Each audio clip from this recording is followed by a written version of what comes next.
అధ్యక్ష,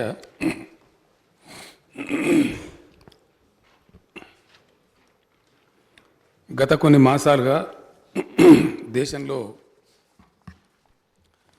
దేశ పౌరసత్వ సవరణ చట్టానికి సంబంధించి అసలు పౌరసత్వానికి సంబంధించి అనేకమైన చర్చోపచర్చలు వాదోపవాదాలు జరుగుతూ ఉన్నాయి అధ్యక్ష. చాలా పరిణామాలు కూడా సంభవించినాయి. జాతీయంగా విత్ ఇన్ ద కంట్రీ కాదు సార్, అంతర్జాతీయంగా కూడా ఈవెన్ ఇంటర్నేషనల్ అసెంబ్లీ ఆల్సో ఈ విషయం మీద చర్చ చేస్తూ ఉన్నారు. ప్రపంచం అంతా కూడా భారతదేశం వైపు చూస్తూ కూడా ఉన్నది. ఇది ఒక విపత్కరమైనటువంటి విచిత్రమైనటువంటి పరిస్థితి. ఈ పరిస్థితులలో దేశంలో ఉండేటువంటి సెక్యులర్ వాదులు, ప్రజాస్వామ్యవాదులు, భారత రాజ్యాంగ లౌకిక తత్వం పట్ల సంపూర్ణమైన విశ్వాసం కలిగిన వాళ్ళు అందరూ కూడా తమ తమ పద్ధతులలో తమ తమ విధానాలు, నిరసనలు తెలియజేస్తూ ఉన్నారు అధ్యక్ష. ఒక భిన్నమైనటువంటి స్వరూపం, వందల సంవత్సరాల కాస్మోపాలిటన్ కల్చర్, భిన్న సంస్కృతులకు ఆలవాలంగా ఉన్నటువంటి తెలంగాణ రాష్ట్రం తప్పకుండా ఈ విషయంలో స్పందించాల్సిన అవసరం ఉంది. దేశానికి మన పద్ధతి ఏందో, మన విధానం ఏందో చెప్పవలసిన బాధ్యత కూడా మనం ఉంటుంది అధ్యక్ష. अदा करता हूं। स्पीकर साहब, मुझे इस सब्जेक्ट पे बात करते हुए शर्म आ रही है और अफसोस भी हो रहा है। एक जो हमारा हिंदुस्तान है, वर्ल्ड्स बिगेस्ट डेमोक्रेटिक कंट्री, जो कहता है कि government for the people, by the people, of the people, ऐसी गवर्नमेंट में एक इंतहाई शर्मनाक बिल जो पार्लियामेंट में पास किया गया है, बड़े अफसोस की बात है। Speaker Sahab, I would like to bring to your kind attention that for the first time in the history of India, for the first time in the history of India, states are refusing to follow a union law. States are refusing to follow a union law. Already 8 states in India have already passed resolutions in their assemblies against this law. Speaker Sahab, this will also have serious consequences for the federal structure and leaves a dangerous precedent for the integrity of the Indian Union. Speaker Sahab, the National Population Register, commonly known as the NPR, is a strange legal beast distinct from the National Register of Citizens or NRC that the Bharatiya Janata Party government has promised to institute in the year 2003. Speaker Sahab, despite being created under the Citizenship Act, the NPR is designed in a manner that requires it to rely on the administrative machinery created under the Census Act 1948. The Director of Citizen Registration, as per Rule 2, Clause D under the Citizenship Rules 2003, is the Director of Census appointed under the Census Act 1948. Speaker Sahab, the important issue is giving the cost of a nationwide door-to-door enumeration exercise. It is no surprise that the government is carrying out the census and NPR together. It is, however, doubtful whether this is legal. As said by Honorable Member Mr. Akbaruddin Awesi Sahab, as written by Professor Acharya, former Secretary General of Lok Sabha, already Akbar Sahab has mentioned it, the legal status of the NPR, nowhere does the Citizenship Act actually mandate the creation of population register. So, it is, however, doubtful whether this is legal.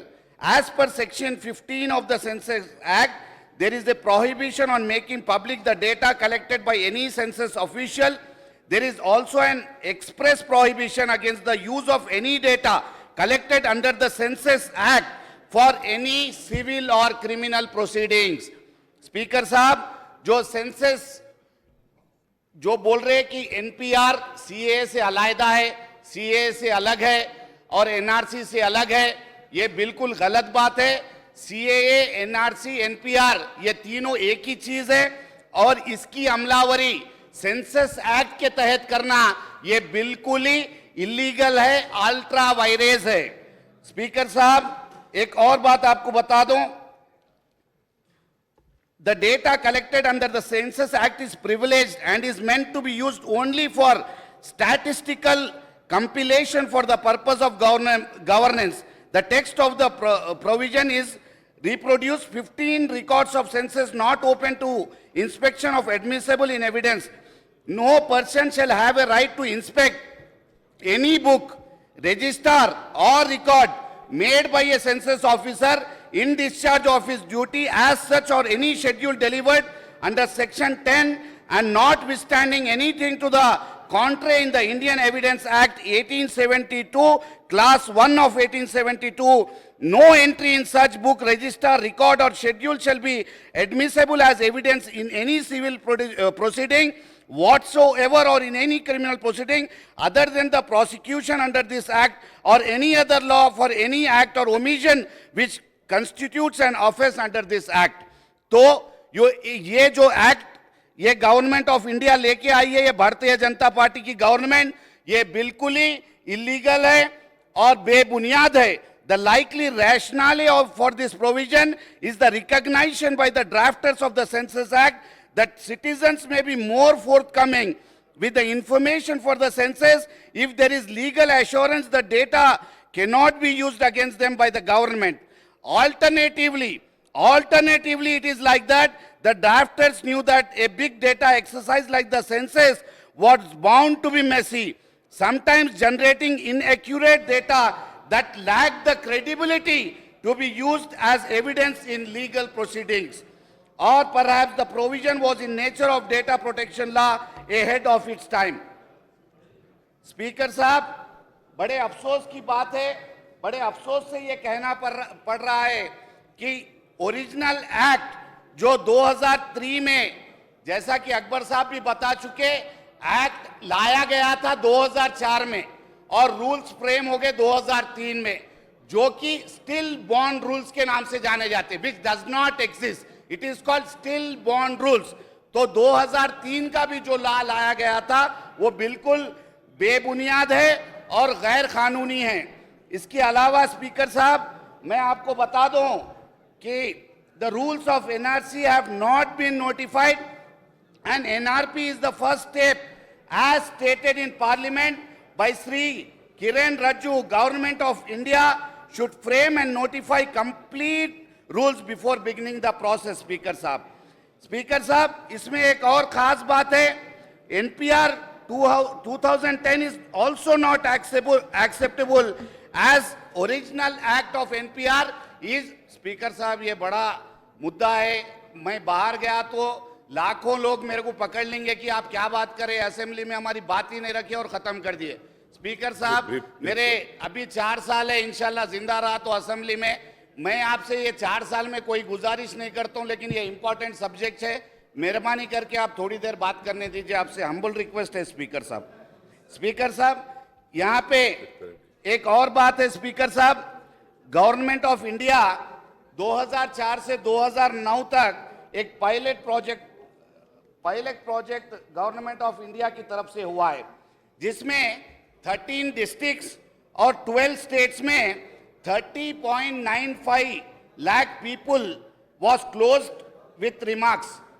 30.95 lakh का data collect किया गया है। इस data में आपको बता दूं speaker साहब, यहाँ पे मेदक डिस्ट्रिक्ट भी हमारे रियासत तेलंगाना का शामिल था। स्पीकर साहब,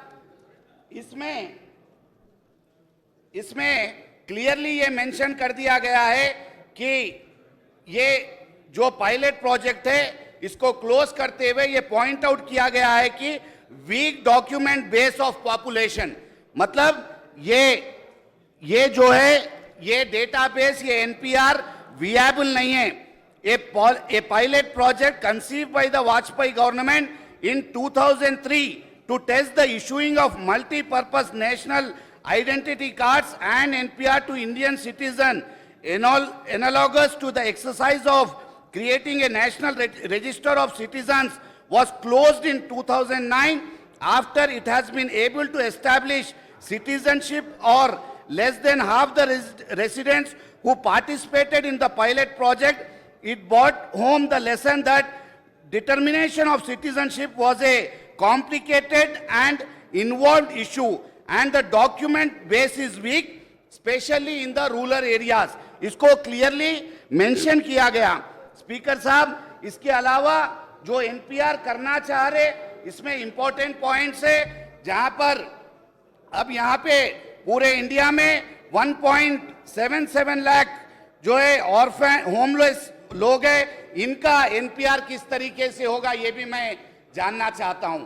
इसके अलावा हमारे पास ऑर्फेंजेस 539 इंस्टीट्यूशन है, जहां पे कई लाखों बच्चे ऑर्फेनेज होम्स में पढ़ रहे हैं. इसकी डिटेल भी मैं गवर्नमेंट ऑफ इंडिया से पूछना चाह रहा हूं कि इनका रजिस्ट्रेशन आप कैसा करेंगे. इसके अलावा स्पीकर साहब, जब 2009 में एनपीआर करने की कोशिश की गई थी, 2010 में यहां पे 79.38 लोग अदर रिलीजन के नाम से यहां पे एंट्री की गई है. उन अदर रिलीजियनों का एनपीआर फिर किस तरीके से होगा, उनको कौन सी सिटीजनशिप दी जाएगी, इसकी भी क्लैरिटी गवर्नमेंट ऑफ इंडिया को देना चाहिए. इसके अलावा स्पीकर साहब, यहां पे 28.67 lakh people have not stated then their religion. How you are going to provide them the citizenship of India? इसके अलावा स्पीकर साहब, मैं आपको बताना चाहता हूं कि जिस तरीके से ये कानून की अमलावरी हो रही है, ये बिल्कुल इलीगल और बेबुनियाद है. जहां पे एक बात है स्पीकर साहब, हमारे कई दलित और पिछड़े लोग हैं, कई लेबरर्स हैं, कई एससी एसटी माइनॉरिटी कम्युनिटी के लोग हैं. अगर आप उनसे पूछेंगे कि बर्थ सर्टिफिकेट चाहिए, उनके पास तो बर्थ सर्टिफिकेट है नहीं, तो आप लोग क्या कर रहे हैं, उनको डाउटफुल स्टेटस में एनपीआर फॉर्म में डी करके लिखना है. डी मतलब डाउटफुल. मतलब हम क्या बोलना है, अगर आप पलटा के आप क्या बोल रहे हैं, अगर हिंदूज है, पारसीज है या क्रिश्चियंस है या सिख्स है, उनको हम सीए दे रहे ना, हम लोग उनको तो कैसे भी इंडियन सिटीजनशिप दे रहे. लेकिन इसमें ये प्रोविजन एक जो लाए हैं गवर्नमेंट ऑफ इंडिया की तरफ से, एक इंपॉर्टेंट चीज ये है साहब, अगर मैं एक दलित हूं और मेरे को फॉर्म भरना है, मेरे पास बर्थ सर्टिफिकेट नहीं है, उसमें वो लोग लिख दे रहे कि डाउटफुल. अगर मेरे को इंडियन सिटीजनशिप लेना है तो मेरे को लिखना है कि मैं बांग्लादेश से आया या मैं पाकिस्तान से आया या मैं अफगानिस्तान से आया. अगर इसमें लिख देंगे तो हम घुसपैठ तरीके से अगर इंडिया में आए बोल के हमको सिटीजनशिप दे रहे. स्पीकर साहब, एक दो इंपॉर्टेंट पॉइंट है बस आपके सामने मैं रखना चाह रहा हूं. स्पीकर साहब, एक ही मिनट. स्पीकर साहब, जब असम में स्पीकर साहब, जब असम में एनआरसी हो रहा था, स्पीकर साहब ये इंपॉर्टेंट पॉइंट है, आपसे गुजारिश है कि सुनना चाहिए. तमाम मेंबर से भी मैं गुजारिश करता हूं कि ये पॉइंट को सुनिए. जहां पे असम में राजी बाई करके एक औरत है, जो 80 साल की औरत है, उनको भी जो है यहाँ पे सिटीजनशिप नहीं दी गई है. इसके अलावा एक कारगिल वॉर में लड़े फौज के ऑफिसर है जिनका नाम सनाउल्लाह है, उनको भी जो है इंडियन सिटीजनशिप देने से इनकार कर दिया गया है, जिसने हिंदुस्तान के लिए कारगिल वॉर में बॉर्डर पे जाके अपनी जान भी गंवा करने के लिए वहां पे जो लड़ाई लड़ी है, उनको भी इंडियन सिटीजनशिप से जो है गुमराह कर दिया गया. इसके अलावा स्पीकर साहब, इंपॉर्टेंट बात है, ex president of India doctor Fakhruddin Ali Ahmed साहब, उनकी फैमिली को भी इंडियन सिटीजनशिप नहीं है बोल के बोल दिए.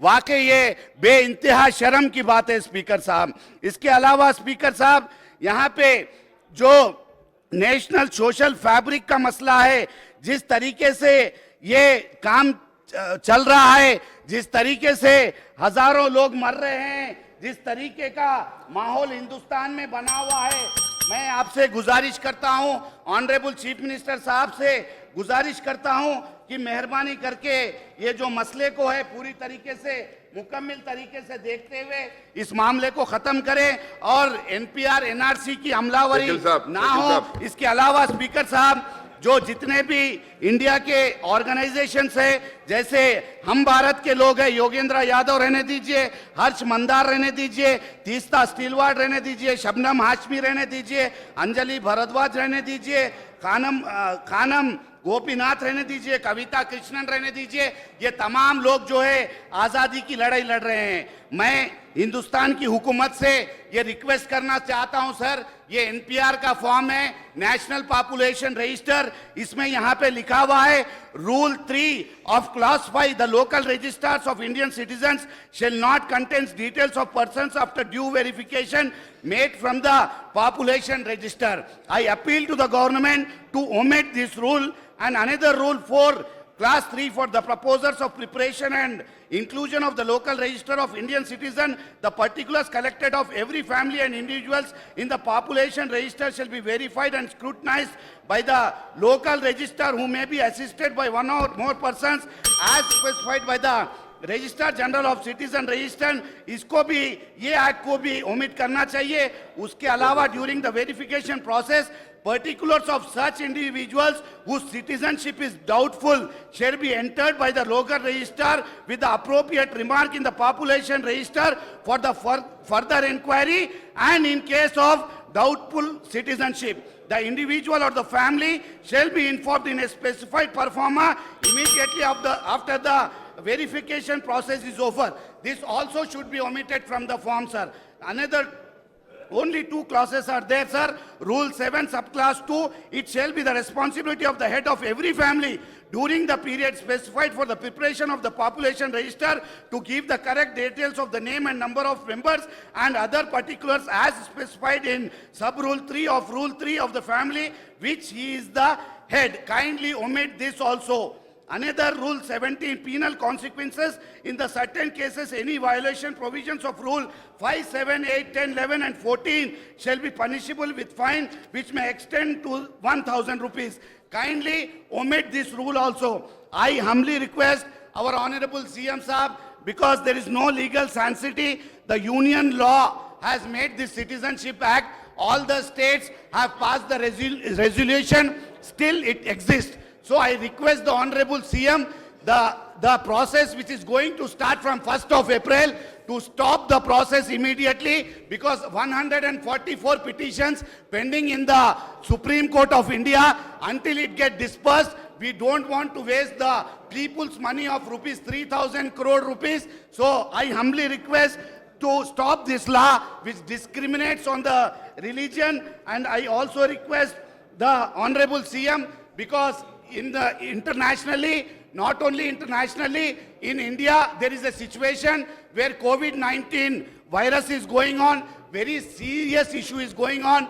The enumerators which go home to home, they will also carry the COVID-19. So I request the Honorable CM to kindly halt this on pressure from the government of India also, because there is a situation of COVID-19 coronavirus in the state. Kindly stop the enumerators and stop the NPR process until the Supreme Court judgment comes. Then we will follow the rule. And the secular Chief Minister of Telangana from 2014, when the Telangana is formed, from day one, he maintained the Ganga Jamni Tehzeeb in the Telangana state. ऐसे CM जो पूरे हिंदुस्तान में एक मिसाल बन के रह गए, जिनको प्राइम मिनिस्टर ऑफ इंडिया बन के पूरे हिंदुस्तान के लोगों की हिफाजत करना चाहिए, ऐसे हमारे सीएम का मैं तहे दिल से शुक्रिया अदा करता हूं, जो बहुत ही सेकुलर लीडर आज तमाम मजहबों की हिफाजत करते हुए एक बेहतरीन फराख दिली से जो एक सेकुलर बिल, ये जो गंदा बिल है, जो ये भयानक बिल है, जो लोगों को लड़ा देने कटवा देने का बिल है, ये बिल को इस यहाँ पे लेके आए, मैं इनका तहे दिल से शुक्रिया अदा करता हूँ स्पीकर साहब। इसके अलावा एक छोटी सी Batti garu please, I am sorry Batti garu conclude చేయండి సార్, कंक्लूड చేయండి సార్, कंक्लूड 10 सेकंड दीजिए, बस 10 सेकंड साहब, एक ही आखिरी बात बोलते हुए मैं खत्म करता हूं। हमारे जो औरतें आज जो एहतजाज कर रही है तो बीजेपी वालों का बोलना है कि औरतों को बाहर निकाले। मैं भारतीय जनता पार्टी से पूछना चाहता हूं, जब हिंदुस्तान की आजादी की लड़ाई थी, क्या रानी लक्ष्मीबाई बाहर नहीं निकली थी? आप तमाम से मैं गुजारिश करता हूं, क्या विजय लक्ष्मी पंडित, क्या कृष्णा सिंह, आबेदा अहमद, ललिता अंबिका, दुर्गाबाई ये बाहर निकल के आजादी की जंग नहीं लड़े थे क्या? मैं आपसे पूछना चाह रहा हूं। मेरी आखिरी बात बोलते हुए खत्म करता हूं। राहत इंदूरी का एक शेर है स्पीकर साहब, आज जो साहिब मसनत है, आज जो साहिब मसनत है वो कल नहीं होंगे। आज जो साहिब मसनत है वो कल नहीं होंगे। किराएदार है जाती मकान नहीं। सभी का खून मिला है इस मट्टी में, सभी का खून शामिल है यहाँ की इस मट्टी में। किसी के बाप का ये हिंदुस्तान नहीं है। जय तेलंगाना। मैं जय केसीआर साहब, उनका तहे दिल से शुक्रिया अदा करता हूं। भट्टी गारू, आज मैं यहां खड़ा हूं गवर्नमेंट के रेजोल्यूशन पर, जो सीएए, एनपीआर और एनआरसी पर है, इस पर अपनी बात रखने के लिए खड़ा हूं। लेकिन इसके साथ ही साथ ये भी जरूर कहूंगा कि देखने वाले, सुनने वाले जितने भी लोग हैं, चाहे इस ऐवान में हो या इस ऐवान के बाहर हो, मैं सबसे पहले ये बात कहूंगा कि सीएए, एनपीआर, एनआरसी ये कानून आज न सिर्फ मुल्क को बांट रहा है, बल्कि मुल्क को कमजोर कर रहा है।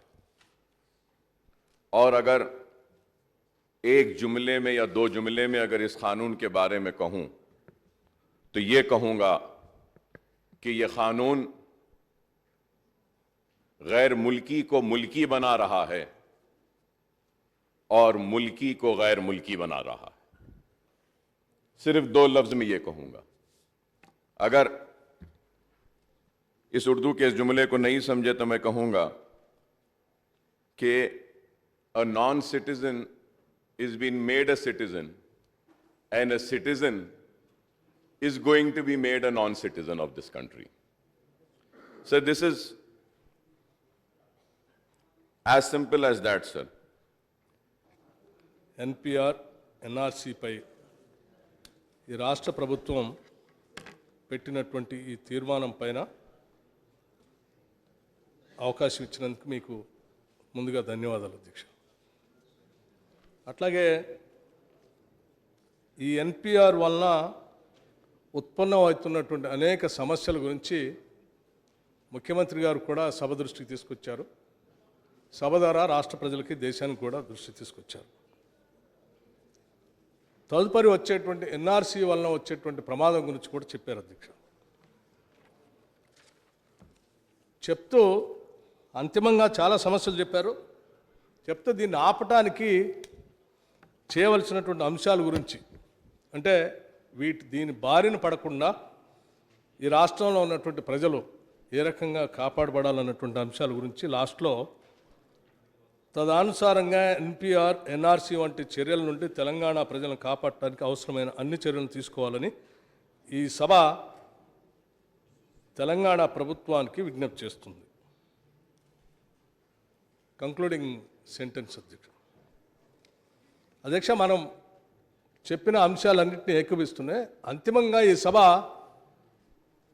సభ ద్వారా ఈ రాష్ట్ర ప్రభుత్వం ఏం చేస్తే బాగుంటుంది అనేది, అంటే ఈ సమస్యల పరిష్కారం మొత్తానికి ఏ నిర్ణయం తీసుకుంటే బాగుంటుందో ఆ నిర్ణయం చేయాలని చెప్పడానికి మాత్రం మనం అందరం ఏకం కావాల్సినటువంటి అవసరం ఉందని నేను భావిస్తూ ఉన్నాను అధ్యక్ష. ఈ దేశం అనేక మతాలు, అనేక కులాలుగా విభజించబడి ఉన్నటువంటి దేశం అధ్యక్ష. ఈ రకంగా విభజించబడినటువంటి ఈ దేశంలో సామాజికంగా, ఆర్థికంగా వెనకబడి ఉన్నటువంటి వర్గాలు కులాలు అనేక రకాల్లో ఉన్నటువంటి మతాల్లో ఉన్నటువంటి వాళ్ళు కూడా కావచ్చు. అందుకే నేను వర్గాలు అని అంటున్నాను. వర్గాలు కులాలు సామాజికంగా ఆర్థికంగా వెనుకబడి ఉన్నటువంటి ఈ వర్గాలు కులాలు ఈ ఎన్పిఆర్లో అడిగేటువంటి అనేక రకాలైనటువంటి అంశాలకు సంబంధించి సమాధానాలు చెప్పుకోలేనటువంటి పరిస్థితిలో ఈ దేశంలో ఉన్నాయి అధ్యక్ష. ఉదాహరణకి దీనికి సంబంధించి అధ్యక్ష ఈ ఎన్పిఆర్లో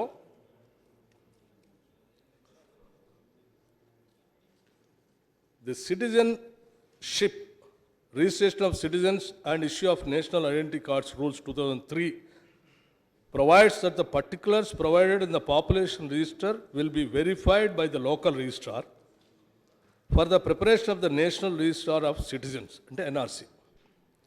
In case of doubtful citizens, an inquiry will be conducted. Adhyaksha, NPR is the first step towards the preparation of the National Register of Citizens, NRC.